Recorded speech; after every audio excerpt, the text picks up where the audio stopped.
Você fica, eu vejo coisa mais 18. Você não acha que os outros vão pensar que você é um punheteiro, não, mano? Mas eu não faço. Fica, então beleza. Vou fingir que acredito.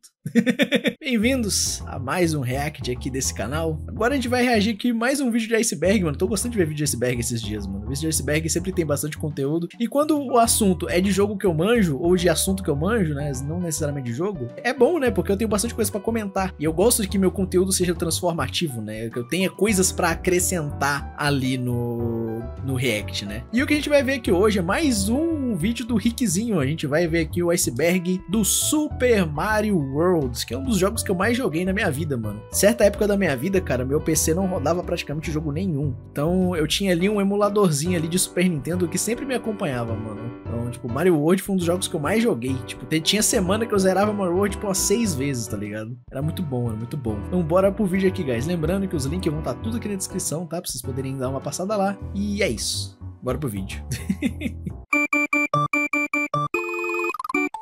Olá e sejam bem-vindos a um novo vídeo do canal. Super Mario World é um dos meus jogos favoritos de todos os tempos, e hoje vamos explorar os segredos e mistérios mais profundos desse clássico através de um iceberg que montei usando 3 imagens que encontrei na internet. Ô, louco. Se esse é o seu primeiro vídeo de iceberg, deixe-me explicar. Esse tipo de vídeo usa a imagem de um iceberg como uma analogia para classificar as informações e teorias sobre um tema específico. A parte visível do iceberg representa os fatos e segredos mais conhecidos, enquanto as camadas mais profundas e submersas... Vamos ver, né? Eu sei muito desse jogo. Vamos ver se eu vou conseguir falar das coisas lá embaixo, mano. Porque tem coisa que eu vou falar a verdade, mano. Que, tipo, acaba não indo tanto pro mainstream a ponto de você não ficar sabendo, mesmo você consumindo muita coisa daquele conteúdo, tá ligado? Vamos ver se eu vou saber comentar de tudo. Mais obscuras e desconhecidas. Com isso explicado, vamos começar o vídeo de verdade.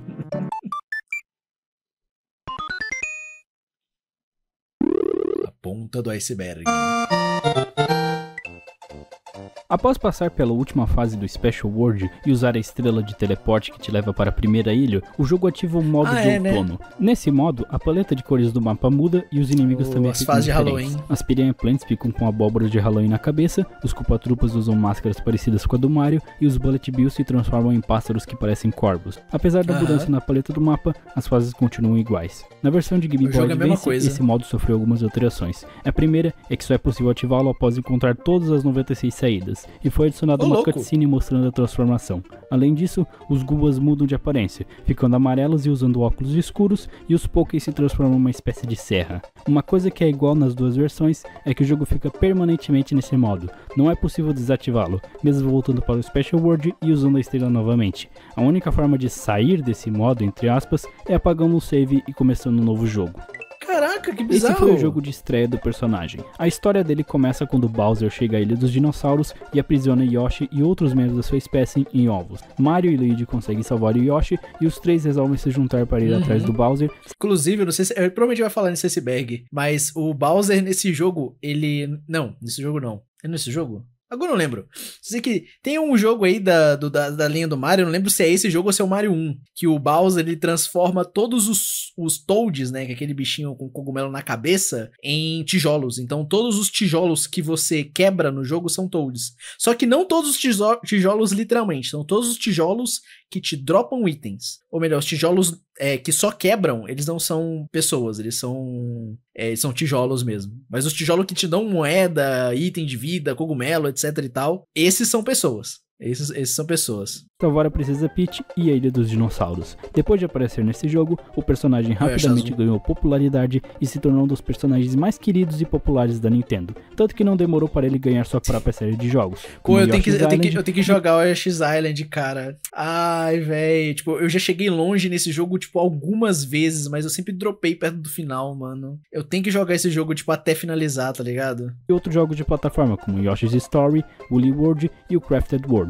Além disso, Yoshi também protagonizou jogos de puzzle, como um com o nome de Yoshi para o NES e Game Boy e Yoshi's Cookie para o Super Nintendo. Ele também aparece em outras franquias, como Mario Kart, nos jogos de esporte do Mario, os RPGs e no Super Smash Bros. Ô louco. Sendo o jogo mais popular do Super Nintendo, não é surpresa que existam inúmeras ROM hacks criadas pela comunidade e compartilhadas em sites como romhack.net e o Super Mario World Central. Como são muitas, e esse vídeo não é mais... Pô, mano, falar em hack ROM aí não dá pra não citar, né? O meu youtuber de conforto, que é o Pai Troll, mano. O cara cresceu no YouTube jogando Mario Kaizo. Mario Kaizo 1, 2, 3, Super Mario 664, né? Que é o Super Mario 64 Kaizo. Acho que tem o DK Kaizo também, né? Donkey Country, que é Kaizo. O cara jogou bastante jogo Kaizo na vida, mano. Não sei como é que ele não teve problema de saúde com a estresse. Eu sei que ele teve, acho que teve um começo de refluxo, mas aí ele decidiu dar uma parada com uns jogos Kaizo, aí ele deu uma melhorada, se eu não tô enganado. Posso estar enganado, tá? Não tenho certeza dessa afirmação minha, não. Mas eu espero muito que esse passado do Pai Troll não venha a cobrar ele depois, tá ligado? Faz uma live tentando fazer speedrun de Mario. Cara, é que, tipo, depende da speedrun. Se for zerar fazendo lá a saída mais rápida, né? Usando a Star Road, é tranquilo. Tipo, 15 minutos é zero o jogo, tá ligado? Mas se for de 0 saídas, aí é complicado. De hacks do Super Mario World, vou comentar apenas algumas mais famosas, começando com o Vanilla Level Design Contest, que, como o nome sugere, é uma competição para ver quem cria a melhor fase no Super Mario World sem modificar o jogo de forma drástica. Esta competição foi criada no Super Mario World Central e continua ativa desde 2008. Também temos a famosa hack da roupa laser, que adiciona um novo power-up ao jogo. Ele pode ser encontrado em uma ilha próxima à Top Secret Area após descobrir uma saída nela. Esse power-up ficou famoso por conta de um vídeo postado há muito tempo no YouTube, fazendo muitas pessoas acreditarem que este item existia no Mario World original. E é claro, temos o infame Kaizo Mario World, criado por T. Takemoto para o seu amigo R.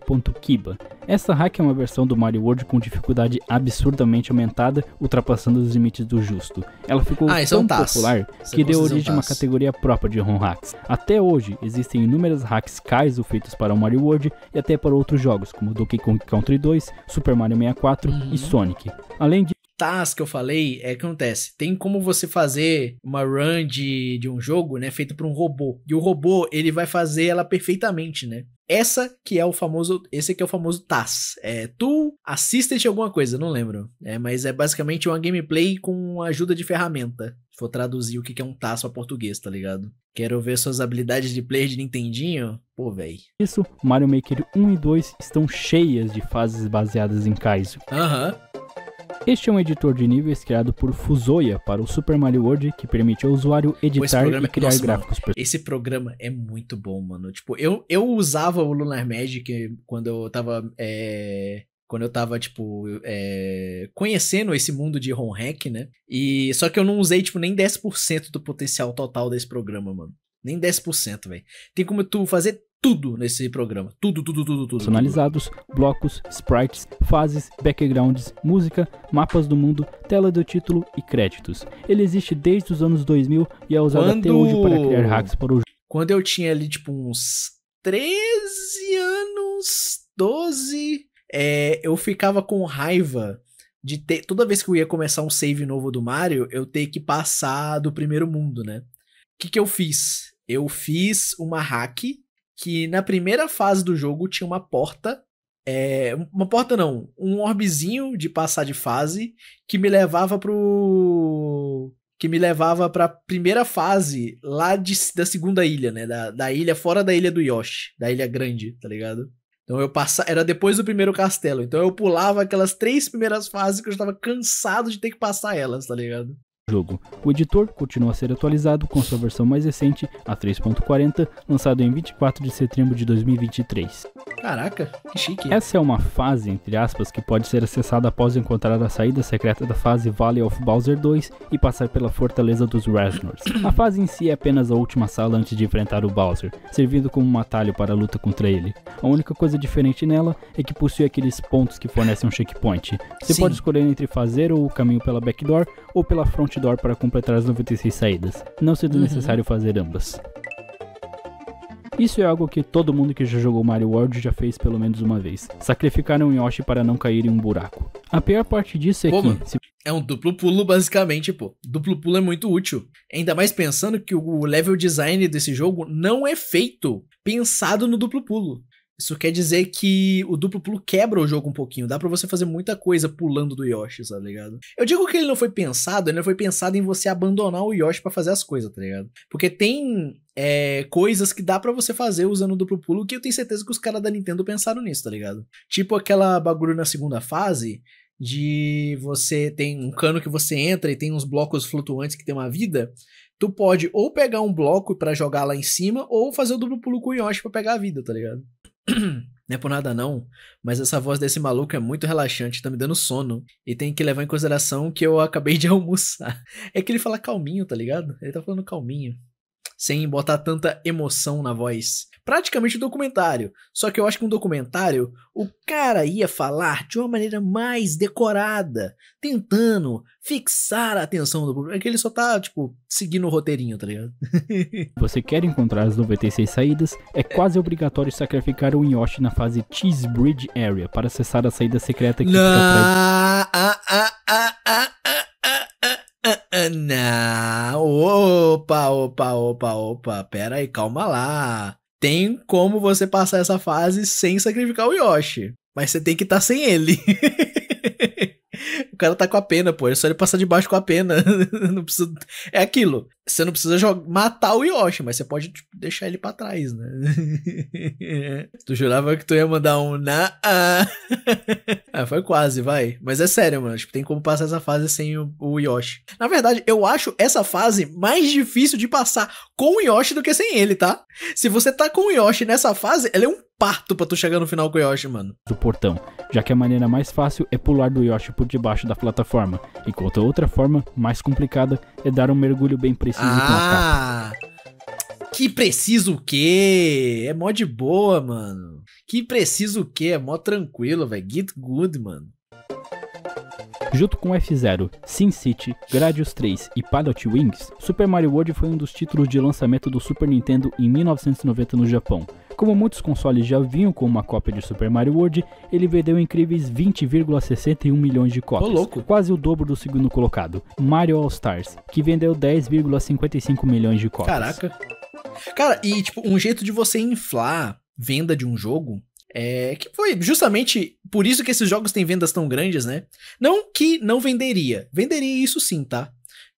Mas assim, você infla a venda de um jogo dando meio que um desconto pro cliente que quer vender o jogo junto do console. Mario World e Super Mario All Stars vieram junto do Super Nintendo por muito tempo, mano. Tipo, você tinha o Super Nintendo base e você tinha o Super Nintendo com o jogo, tá ligado? Então você tinha a escolha.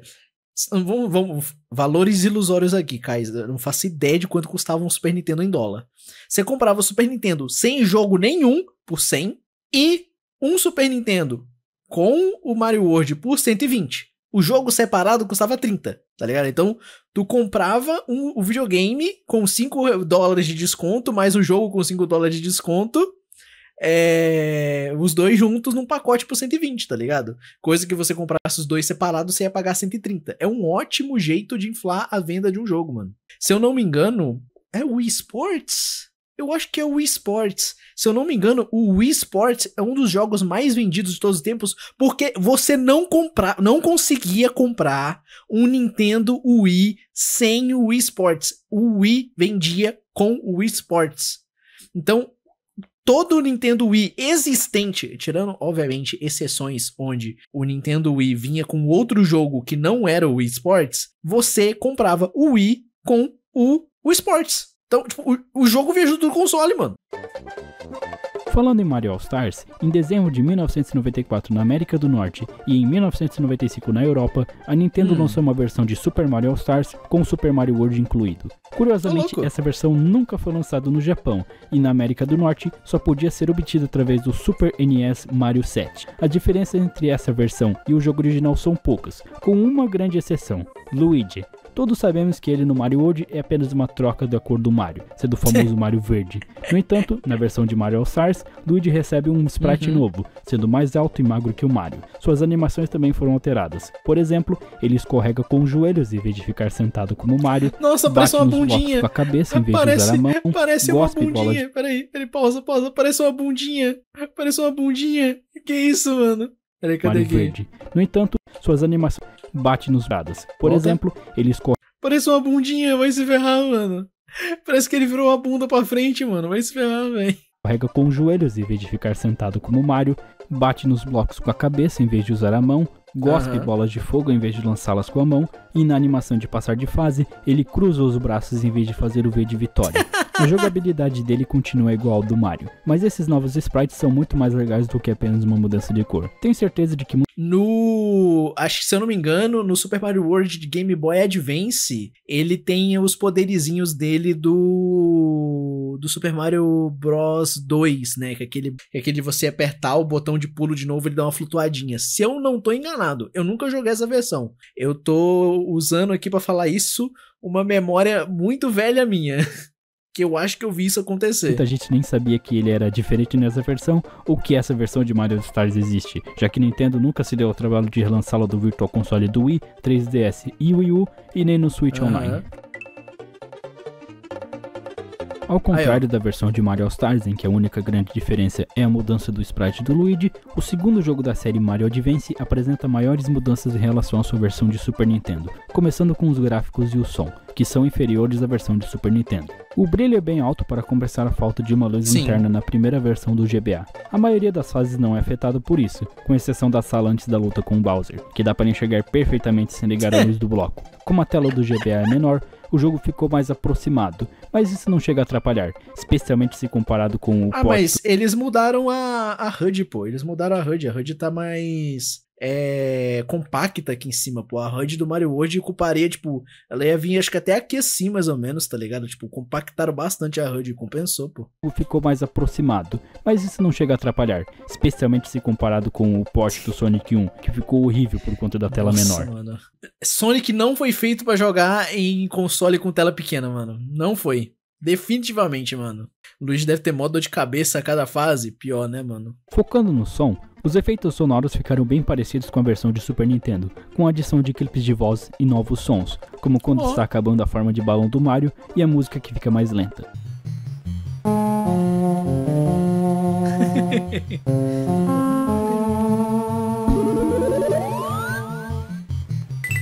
Olha, eu achei que ele ia deixar acabar pra gente ver o barulho.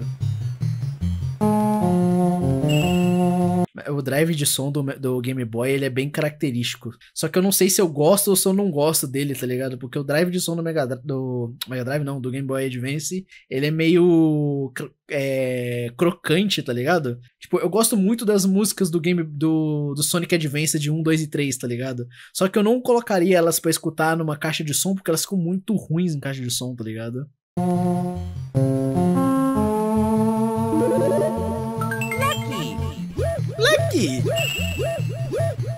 Falando em música, a maioria delas ficou bem parecida com a versão de Super Nintendo, como o tema Overworld e o tema Atlético.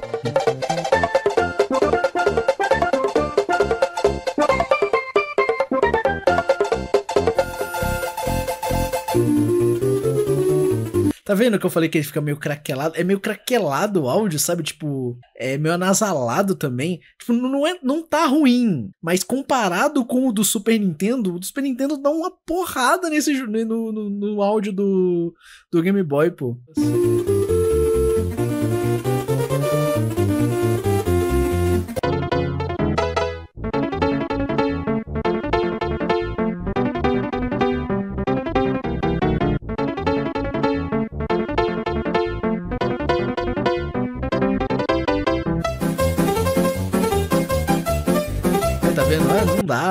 Não dá, mano. Eu não consigo gostar das músicas do Game Boy, mano. Tipo, é a mesma música, mas no Game Boy a música fica muito estranha, velho. Ele não é ruim, mas o SNES é muito melhor. É exatamente isso. O áudio do Game Boy Advance não é ruim, mas o Super Nintendo dá um pau nele. Que é o que é pro negócio, né, mano? É o preço que você paga por ter 2 chips de áudio a mais no console pra poder fazer o áudio ficar bonitinho, né, velho?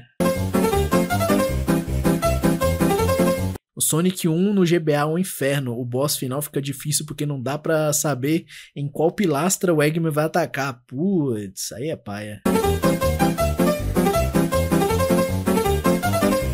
Enquanto outras ficaram bastante diferentes. As casas fantasmas ficaram mais assustadoras, na minha opinião. E Vanilla Dome parece mais agressiva e intimidadora. Ô, louco. Vamos ver. Nossa, mas você baixou o áudio da onde? Esse áudio tá dando umas comidas, né? Que tá tocando o áudio do Super Nintendo.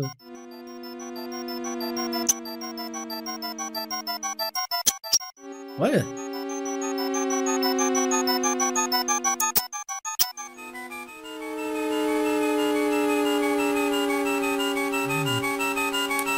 É, que eu falei, a qualidade mais baixa, mas realmente eu concordo com ele, ficou mais assustadorzinho. Parece que o áudio do Game Boy tem um reverb, sabe, a mais que o Super Nintendo não tem.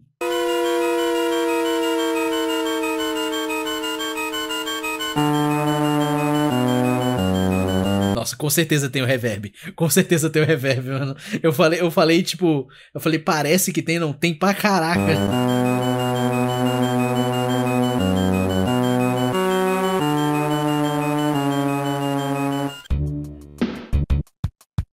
Aquele arrepio na espinha, então, mano.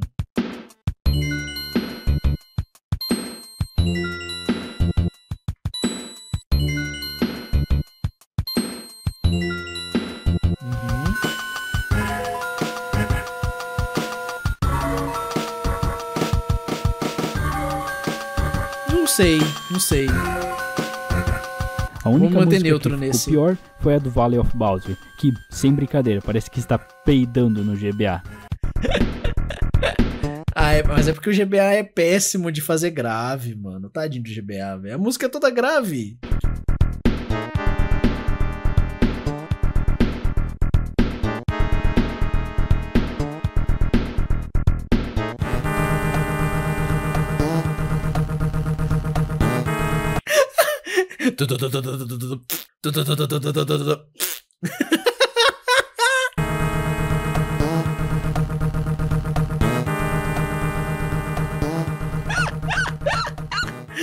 Concordo, parece um peido mesmo.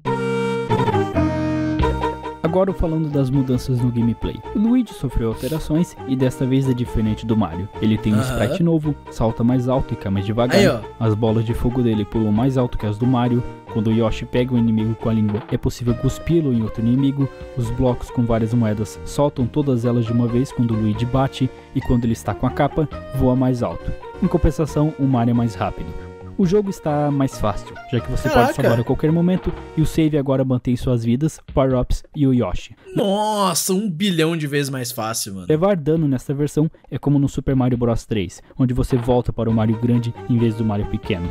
Os Yoshis coloridos sofreram uma mudança interessante. Depois de liberá-los no Star World, eles podem aparecer em qualquer bloco com um ovo de Yoshi. Se você estiver com a capa, aparecerá um Yoshi azul. Se estiver com a flor de fogo, será o vermelho. E se for só o Mario grande ou pequeno, será o verde ou amarelo.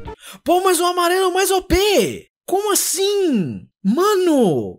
Ah, véi, não, nossa, é roubado demais! Os ovos que eles botam depois de comer 10 frutas mudam o power-up dependendo da cor, em vez de ser apenas um cogumelo.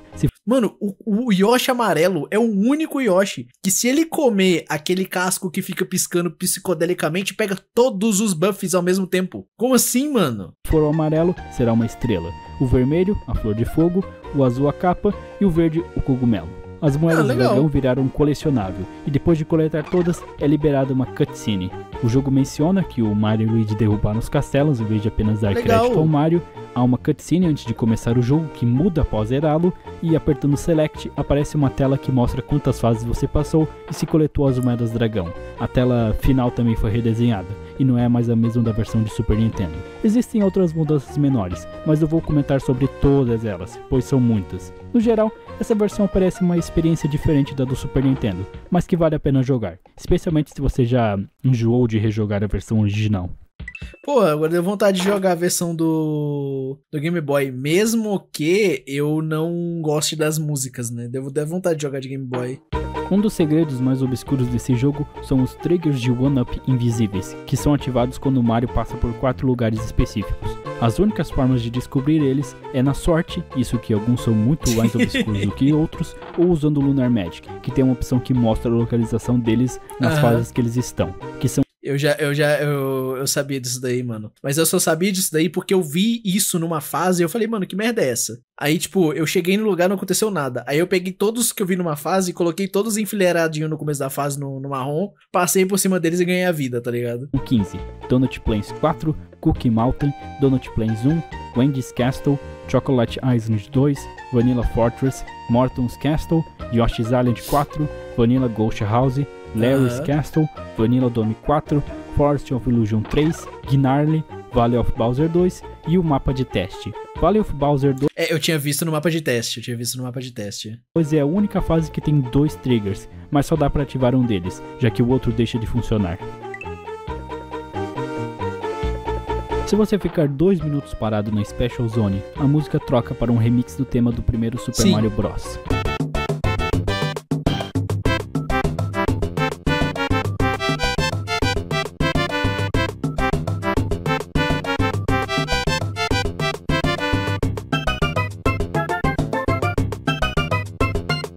Aproveitando que eu tô falando da Special Zone, o logo ali em cima é o logo japonês e europeu do Super Nintendo, e ele continua ali na versão americana e no Super Mario Advance 2. Só que lá ele só aparece depois de completar as 96 saídas, e ele fica no canto superior esquerdo, quase invisível. Caraca, que bizarro. Eu tinha pausado. Caraca, mano, é bizarro. Mano, um detalhe que nem precisava ter colocado no jogo, né, mano? Que nem precisava ter no jogo. Isso é bem óbvio, tanto que é por isso que tá na primeira camada. Super Mario World é o quarto Super Mario Bros. Tanto que no Japão a capa dele deixa isso bem claro. O manual de instrução fala que o jogo se passa após os eventos de Super Mario Bros 3 e o gameplay é uma evolução do jogo anterior, melhorando praticamente tudo que foi introduzido no 3. E nas versões beta o jogo também tinha o nome Super Mario Bros 4 Super Mario World. Da hora! Nossa, só agora que a gente mudou de camada, mano. Mano, muita gente achava que o Mario Land, né, que lançou o Mario Land antes, se eu não me engano, do Mario World, se eu não tô enganado. Posso estar redondamente enganado, mas tinha um jogo que a galera confundia que era o Mario 4. E eu acho que era o Mario Land. Só que pelo Mario Land se chamar Land, né, ele é sua própria linha de jogos separada. Nossa, essa música é muito boa!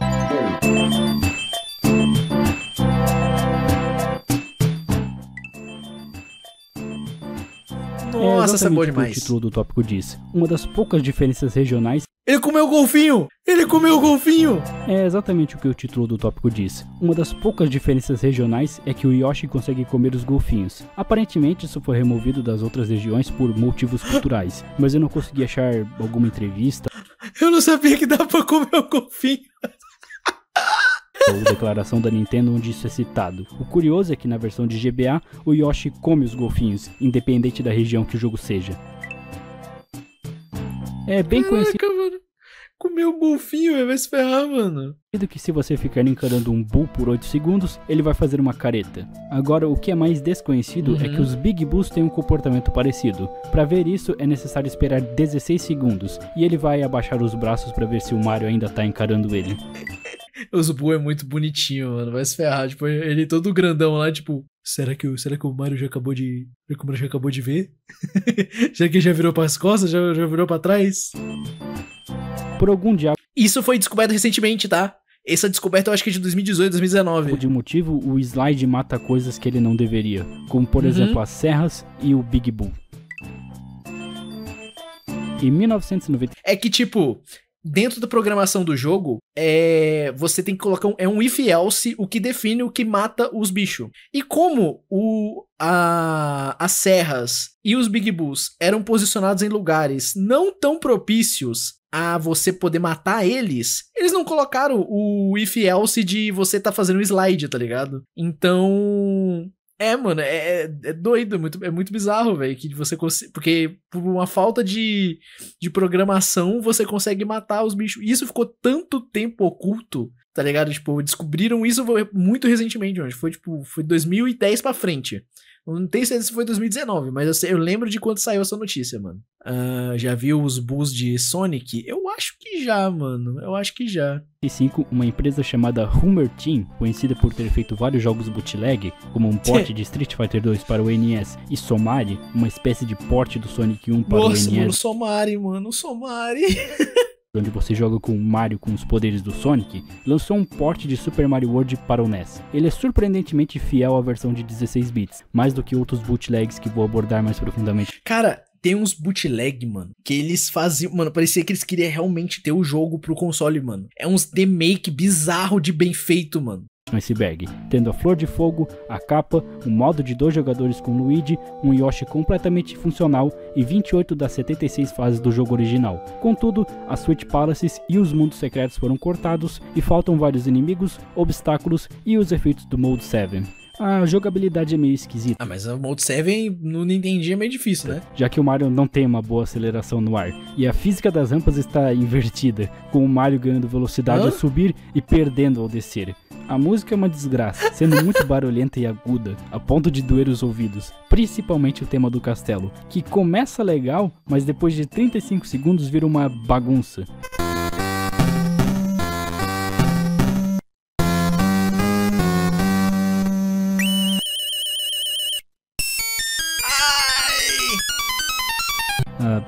Mas aí eu acho que nem é culpa do console, é só converter a música do Super Nintendo, mano. Ai. As únicas músicas que eu achei legal foram as das fases subterrâneas, debaixo d'água e das casas fantasma. No geral, é um dos melhores jogos bootlegs que tem no Nintendinho. Não que existam muitos bons. E até que vale a pena ser... Is this uma eletrônica referência? Pior que parece mesmo. Jogado por alguns minutos se você literalmente não tiver outra coisa melhor para jogar. Se na hora que a Peach está caindo do Bowser depois de vencê-lo, você segurar Y e apertar para cima até os créditos começarem a rolar, o Mario vai fazer uma animação esquisita onde ele parece que tá andando, batendo palma ou fazendo T-pose por um frame. Fui atrás de alguma explicação do porquê isso acontece, mas não encontrei nada. Só descobri que naquele site que adiciona conquistas em jogos antigos, o Retro Achievements, existe uma chamada Do The Mario, onde você precisa executar esse bug.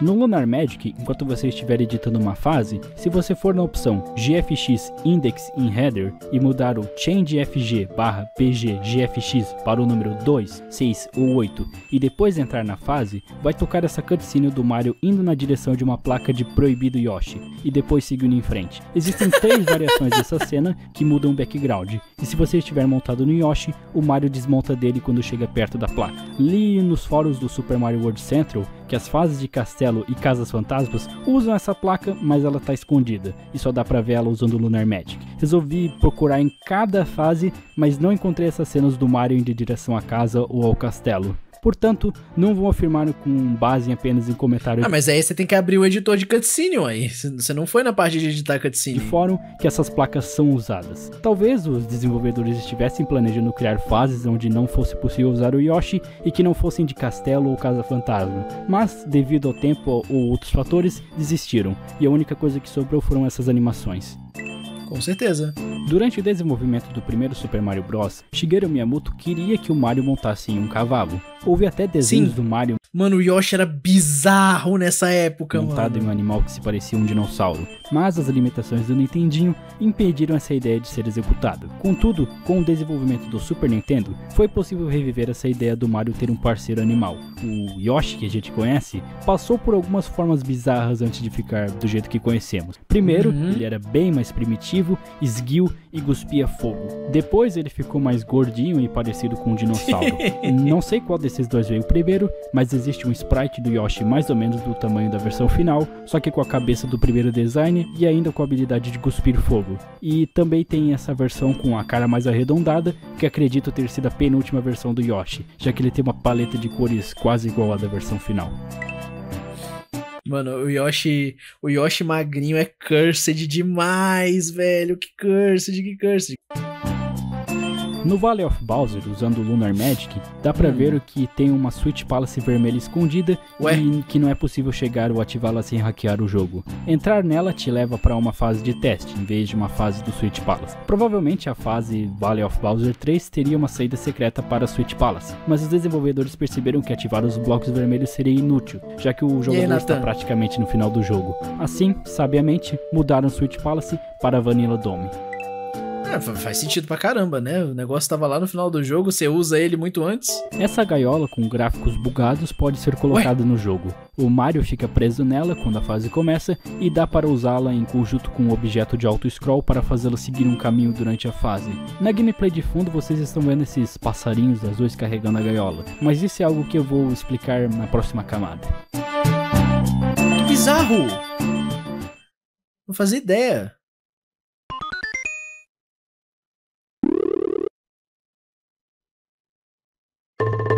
Fazia ideia que tinha essa gaiola no jogo.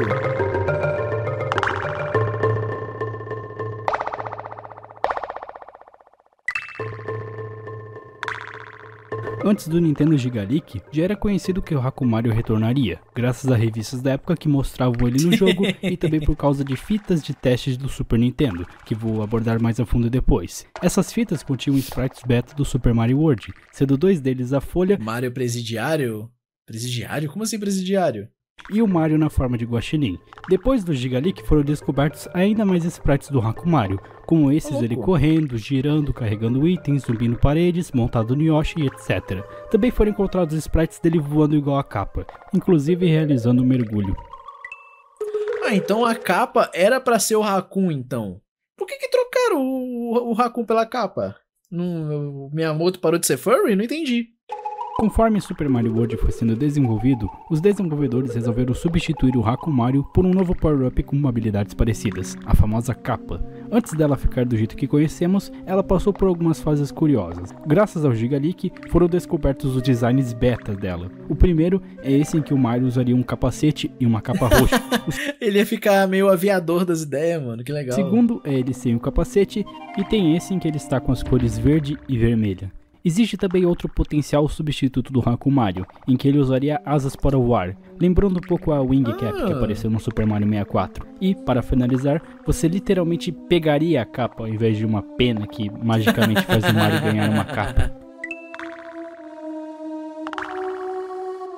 Nos anos 90, a Nintendo tinha um serviço de reparo e suporte chamado Nintendo World Class, onde você podia ligar para pedir ajuda. Alô, é da Nintendo? Sabe quem tinha também um sistema de suporte via telefone? O Club Penguin. Eu recuperei minha conta uma vez assim. Para instalar um console e também enviar um danificado para eles consertarem. Uma das ferramentas que eles usavam no conserto eram as fitas de teste, que serviam para verificar se os controles, acessórios, som, imagens e efeitos gráficos do console estavam funcionando. O Super Nintendo teve duas dessas fitas, uma de 1991 e outra de 1992, ambas contendo gráficos da versão beta de Super Mario World. A fita de 92 tem menos conteúdo, apenas alguns sprites do Mario, onde é possível ver a cauda e as orelhas de Guaxinim, além de alguns power-ups, inimigos e objetos. Já a fita de teste de 91 tem mais coisas, como um Mario grande com azul e vermelho mais escuros do que na versão final, um Mario pequeno diferente, o mesmo que apareceu em revistas da época que o mapa do jogo tinha o formato de um cogumelo, e vários sprites baseados em Super Mario Bros 3, como um bloco de tijolo, pedra, bloco com ponto de interrogação, plataforma giratória. Inclusive, se eu não me engano, a galera que é mais conservadora, né, que gosta de conservar essas coisas antigas da Nintendo, eles fizeram uma ROM hack do Mario World, que é meio que imitando essas prints oficiais do jogo que foram para algumas revistas antigas, tá ligado? Dá pra você jogar a beta do Mario, tecnicamente falando, tá ligado? E a Flor de Fogo, que tinha um pixel verde minúsculo adicionado por engano, que provavelmente é difícil de ver no vídeo. Também tem esses bônus de moeda que foram programados na versão final, mas só podem ser vistos fazendo um glitch com a Wiggler, que eu vou explicar depois. Um Goomba do Super Mario World esmagado, o inimigo Venus Fire Trap, um placeholder de um P-Switch. Inclusive, mano, me mata muito de raiva. Me mata muito de raiva que os Goombas do Mario World não podem ser esmagados, mano. Eles viram de barriga pra cima e você só consegue chutar eles, mano. Vai se ferrar, velho. O Muncher com folhas verdes e um sobreamento diferente, e esses pares de asas que apareceram na foto de uma revista. Isso é algo que o manual deixa bem claro na página 20. Este é um navio afundado de aparência estranha. Você não viu isso em algum lugar antes? É isso mesmo, Super Mario Bros 3. Koopa e seus filhos usaram um navio voador para dificultar a vida de Mario. Eu não ficaria surpreso se Bowser estivesse escondido em algum lugar próximo. Além disso, no final dela tem essa orbe com um ponto de interrogação que só aparece nessa fase. E ela é a mesma que o Mario coleta depois de derrotar um daqueles chefes dos castelos do terceiro jogo. Junte tudo isso com o fato de conseguirmos jogar com o Yoshi numa fase que tem bus, e no caso uma casa fantasma praticamente, transforma Sunken Ghost Ship na fase mais única do jogo. Os caras quiseram homenagear um dos melhores jogos da franquia até aquele momento, colocando uma fase que é completamente baseada no jogo anterior, mano. Muito bom, velho. No Lunar Magic, usando o editor de nomes de fases, dá para encontrar uma não utilizada chamada #2 Morton's Plains. Indo até ela, vemos que é uma cópia da Donut Plains 1 com um background bugado. Não se sabe como ela seria, aonde ficaria no mapa, e nem dá pra dizer que o nome dela é esse de verdade, já que ele é uma junção das strings de texto #2 Morton mais o Plains, tanto que na versão japonesa o nome da fase fica em branco. Curiosamente dá pra consertar o background, trocando ele pelo da Yoshi's Island 1, mas isso não revela muita coisa do que ela poderia ter sido. Esses são dois sprites que eram para aparecer no mapa. Ambos podem ser inseridos usando um editor hexadecimal e um save state de um emulador. Eu tentei fazer isso, mas não consegui. Por sorte, alguém fez isso com um save state do clássico emulador ZSNES. O Lakitu não aparece em submapas como Vanilla Dome e Yoshi's Island. Dá pra supor que a função dele seria ficar flutuando em fases que tem Lakitus. Algo engraçado é que todas as fases que tem... Caraca, então é pra, tipo... Ah, eu já sei! Eu acho que era pra ser tipo no Mario 3, que, tipo, no Mario 3 tinha uns inimigos que eram os Hammer Bros, que eles ficavam andando pelo mapa. E quando você entrava numa fase que tinha o Hammer Bro, mesmo que você ainda não tivesse passado essa fase, você tinha que antes enfrentar o Hammer Bro. Então, esse pássaro e o Lakitu, provavelmente você teria que enfrentar eles antes de entrar na fase. Que legal! Ah, mano, que pena que a gente perdeu isso da beta, mano. Um Lakitu estão em submapas. Já o pássaro azul, chamado de Blue Jay, Gaio Azul em português, é mais interessante. Primeiro, ele aparece em quase todos os mapas, exceto na Vanilla Dome. Segundo, é teorizado que aquela gaiola que mencionei na camada anterior seria carregado por ele, por conta das asas e da paleta azul usada na ponta da corrente. Já que eu estou falando de sprites que iam aparecer no mapa, existe também essa planta piranha que ficaria como decoração. Ô louco! Normalmente, depois de pular em 8 inimigos seguidos, o jogo te recompensa com uma vida. No entanto, devido a um erro de programação, isso não se aplica a Wiggler. A partir da 10ª pisada, você receberá 2 vidas, 3 vidas e os seguintes bônus não utilizados: 5 vidas, 5 moedas, 10 moedas, 15 moedas, 20 moedas e 25 moedas. Depois das 25 moedas, cada pulo na Wiggler sobrecarrega e dá uma quantidade enorme de pontos e moedas. Como vocês podem ver, os gráficos das 5 vidas e moedas estão bugados, já que seus gráficos não existem dentro da ROM. Os gráficos das moedas até existem, mas acabaram na fita de teste do Super Nintendo que mencionei anteriormente. Não sei por que decidiram cortar isso da versão final. Bizarro, bizarro. Águas insondáveis.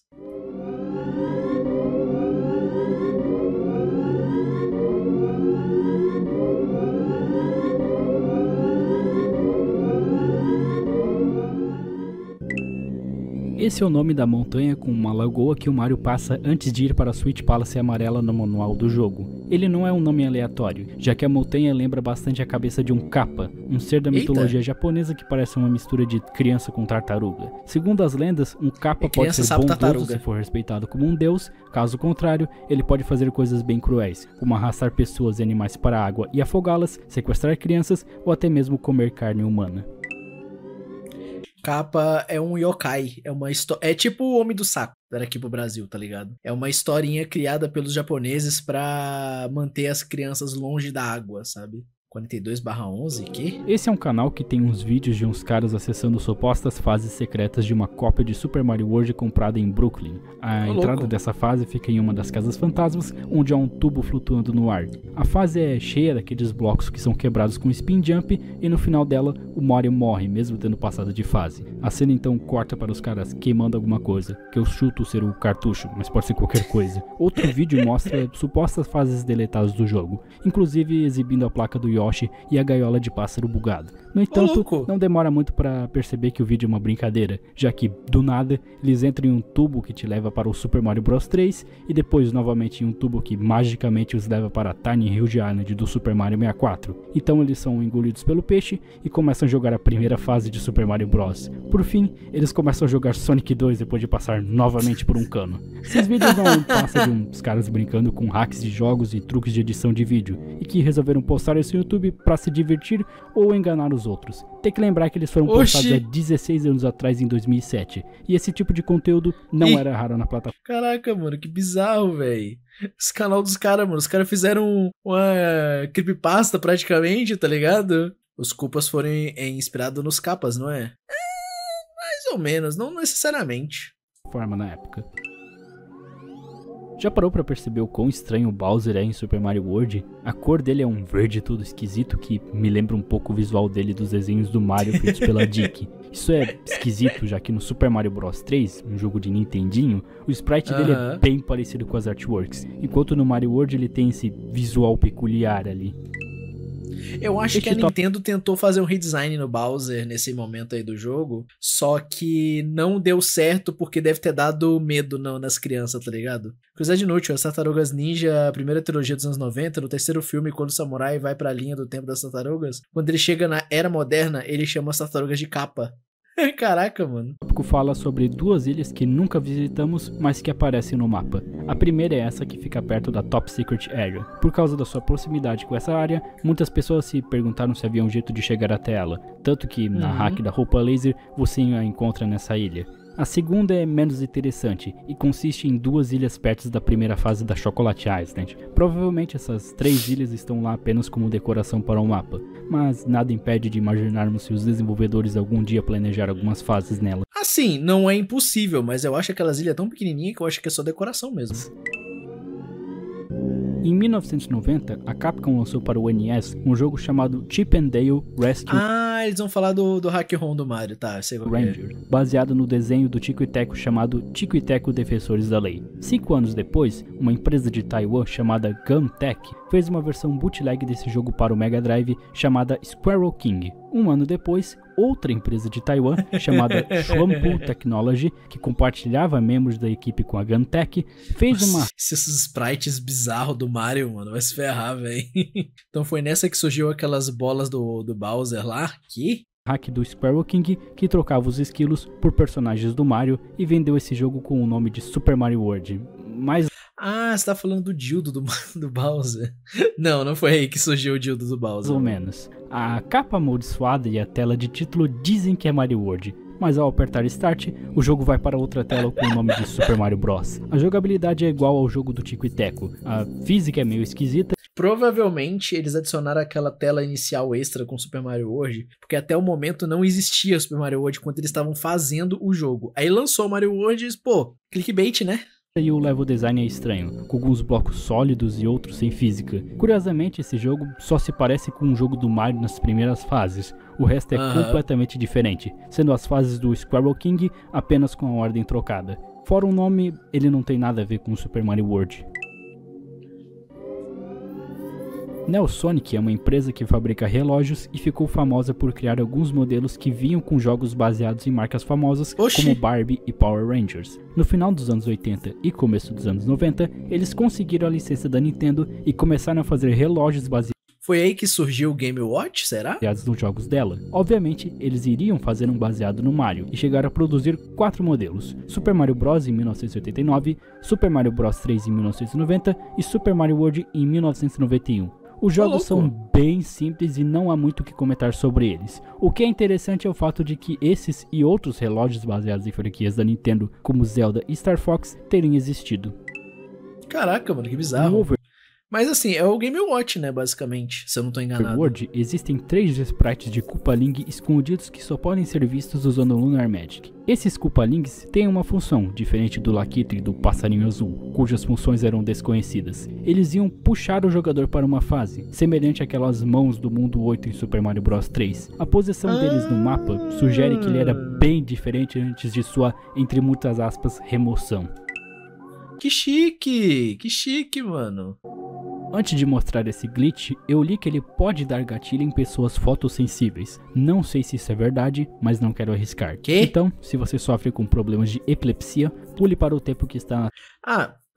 Pô, cara, você podia ter só colocado um filtro preto na frente da tela, né, mano? Mas tudo bem. Agora, falando do glitch. Para realizá-lo, você precisa ir à fase Chocolate Island 3 com o Yoshi e terminá-la sem fazer a câmera subir. Para isso, pule na tartaruga e depois pule do Yoshi para que a câmera não suba. Após passar de fase, o jogo fica com uma paleta de cores super bugada no mapa, por algum motivo que não consegui identificar. Felizmente dá para corrigir isso entrando no tubo que te leva para Vanilla Dome ou no atalho da Chocolate Island que te leva para o Castelo 6. Oxi, o que isso muda no código do jogo pra mudar a paleta?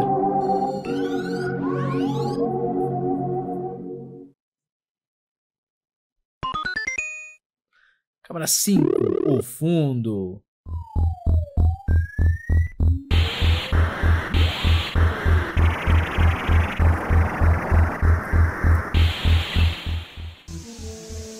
Existem 2 comerciais americanos e um holandês que mostram trechos da luta contra o Bowser no final.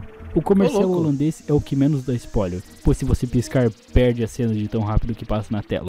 Já um dos comerciais americanos mostra a nave do Bowser aparecendo na tela e em seguida corta para o Mario e a Peach com os fogos de artifício ao fundo. O segundo e último comercial americano mostra mais detalhes, como o Mario jogando os Mecha Koopas na cabeça do Bowser e, novamente, a cena da nave aparecendo na tela.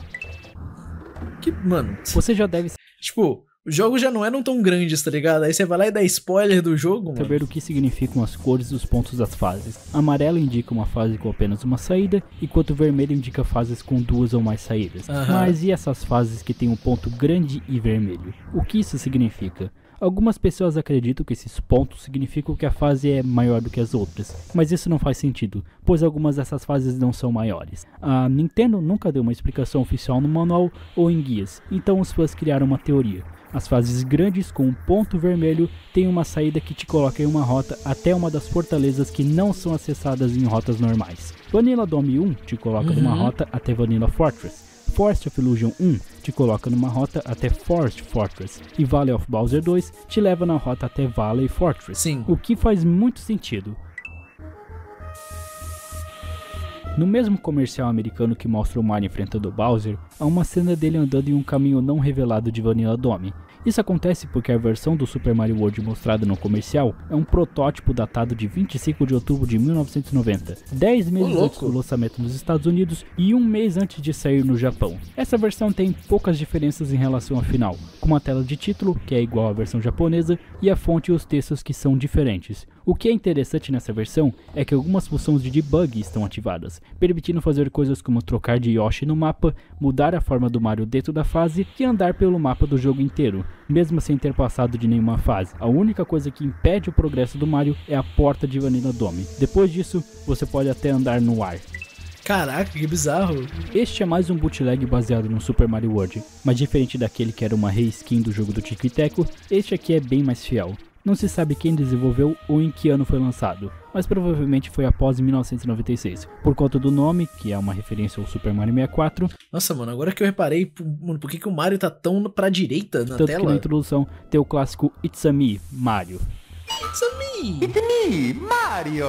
Mas as referências ao primeiro jogo 3D do Bigode acabam aqui, pois ele é uma versão bem ruim do Super Mario World. A música é estranha e, tirando a da primeira fase, o resto é tudo de outros jogos. A velocidade é lenta e o Mario é muito estranho de controlar, principalmente por conta da aceleração, já que ele só pega a velocidade andando, pois não tem botão de correr. Os inimigos não funcionam como você espera. Por exemplo, o Charging Chuck morre com apenas um pulo em vez de vários e não tem Yoshi, apesar das moedas dragão estarem presentes. As fases lembram um pouco as do original, mas com muitas modificações. E existem algumas fases originais, como a última, que é um labirinto horrível que termina com o Mario enfrentando o último chefe, que por algum motivo não é o Bowser, mas sim uma bola preta com uma cara. Não me pergunte onde ele está, pois ele só aparece na tela de título, que veio do Mario All Stars e é mencionado na tela antes da primeira fase. Enfim, não percam tempo jogando esta bomba, pois diferente daquele outro bootleg... Que inimigo é esse, velho? Parece coisa de hack room, tá ligado? Só que pela movimentação do Mario dá pra saber que não é uma hack. E não tem nada de muito interessante. Esse lugar é para ser uma caverna ou um vale? Porque ambos não fazem sentido nenhum. Se for uma caverna, como diabos tem um céu dentro dela, já que fica dando trovões no mapa e durante a luta contra o Bowser? Se for um vale, também não faz sentido, porque vales são áreas baixas e alongadas, geralmente entre colinas ou montanhas, que normalmente contêm um rio ou um riacho que corre de uma extremidade a outra. A única explicação que consigo imaginar é que os canos e a entrada do vale são portais que levam o Mario para outra dimensão ou em um lugar bem longe da Ilha dos Dinossauros. De fato, só de dar uma olhada básica na página dele no tcrf.net, você vê a quantidade de conteúdo que era para estar na versão final, especialmente se olhar para as páginas que falam do conteúdo descoberto no Gigaleak. Além disso, o próprio Miyamoto já admitiu em uma entrevista para a IGN sobre a história da franquia que a chegada da Sega e do Sonic e o lançamento do Super Nintendo fizeram com que o jogo sofresse um desenvolvimento apressado. Caraca, por sorte, mesmo com tudo isso, ele se tornou um dos melhores jogos da franquia, e sozinho vendeu quase o dobro de cópias que Sonic 1 e 2 juntos. Na versão beta, quando o mapa do jogo tinha o formato de sei lá, velho, eu queria poder viver na realidade alternativa onde o Miyamoto teve todo o tempo do mundo pra fazer o Mario World, mano. Pra ver o que ele ia fazer de jogo final, sabe? Cogumelo, era possível ver casas de Toads, semelhantes ao Super Mario Bros 3. Conforme o jogo foi sendo desenvolvido, as casas acabaram sendo cortadas e por algum motivo, os desenvolvedores resolveram remover completamente os Toads do jogo. Isso fez de Super Mario World um dos, se não o único jogo do Mario sem qualquer menção dos Toads. Pequena correção, Super Mario World não é o único jogo do Mario sem qualquer menção deles. Tem os Donkey Kongs e o Mario Bros de arcade, os dois Super Mario Land de Game Boy. Mas eu acho que o Super Mario... o Mario Bros de arcade foi antes do Mario... Do Mario de fase, tá ligado? Eu acho que esses que foram lançados antes do primeiro Mario Bros não conta. Não passaram pela minha cabeça quando eu escrevi essa parte do roteiro. Ponte do Bowser do Super Mario Bros. No Castelo Final. Isso é algo que o criador de um dos icebergs que usei para montar o vídeo descobriu. O Steve Ronhax percebeu que a ponte antes da luta contra o Bowser em Super Mario World tem exatamente a mesma distância das pontes nas batalhas contra o Bowser no primeiro Super Mario Bros. No caso, ambas têm 16 tiles e, graças ao Gigaleak, foram descobertos sprites do Bowser fora da nave, o que nos permite teorizar que haveria uma pequena batalha contra ele antes da batalha final. Que chique! Antes da internet, o Bowser ia ser um boss de 2 fases, que da hora! E do fácil acesso a manuais e principalmente a artes oficiais, era bem comum as pessoas pensarem que o Mario bate na cabeça do Yoshi para ele usar a língua, ao invés de apontar o dedo. Entretanto, essa interpretação não foi a primeira coisa que os desenvolvedores pensaram. Em uma entrevista realizada antes do lançamento do SNES Classic Edition, um dos desenvolvedores entrevistados, chamado Shigefumi Hino, que é um designer gráfico e o responsável pelo design do Yoshi, mencionou que inicialmente fizeram a animação do Mario batendo na cabeça do Yoshi, inclusive com um som tipo bonk. No entanto, decidiram mudar isso, porque as pessoas ficariam com pena do Yoshi. Alguns anos depois... O robô faz o bicho mó fofinho, aí pra tu fazer ele fazer as coisas tem que bater nele? Não é possível, pô. Que isso, tadinho do bichinho. Na entrevista, aconteceu o vazamento do Gigaleak, e nele foram descobertos sprites do Mario batendo na cabeça do Yoshi Beta para ele cuspir fogo. Portanto, quase que se tornou canônico que o Mario batia no Yoshi. Caraca, mano. Bizarro.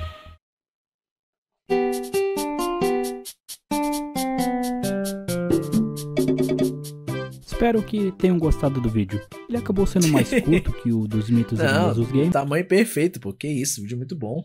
Até porque eu não queria fazer um vídeo grandão depois daquele, e também porque eu comecei a editar em um novo editor de vídeo chamado DaVinci Resolve, que é maravilhoso, de graça e melhor do que o Premiere Pro que eu usava antes. O próximo vídeo vai ser um iceberg grande de Zelda Ocarina of Time, e depois dele eu vou dar um tempo de vídeos de iceberg pra fazer alguns de outros temas. Muito obrigado por ter chegado aqui. Caraca, mano, então eu vi o de Zelda, o que veio depois eu vi antes. E eu achando que esse aqui foi feito depois. Mas, cara, vídeo muito bom, Rickzinho. Putz, que vídeo bom. Nossa, caraca, velho, que vídeo gostoso. Que vídeo gostosinho de assistir, mano. Que nem eu falei, guys. Lembrando aí pra vocês passarem na descrição, o linkzinho do canal do cara tá na descrição aí, pra vocês passarem lá e darem uma assistida lá no conteúdo dele, mano. Os vídeos dele são muito legais, muito bem editados e muito divertidos. Mas é isso.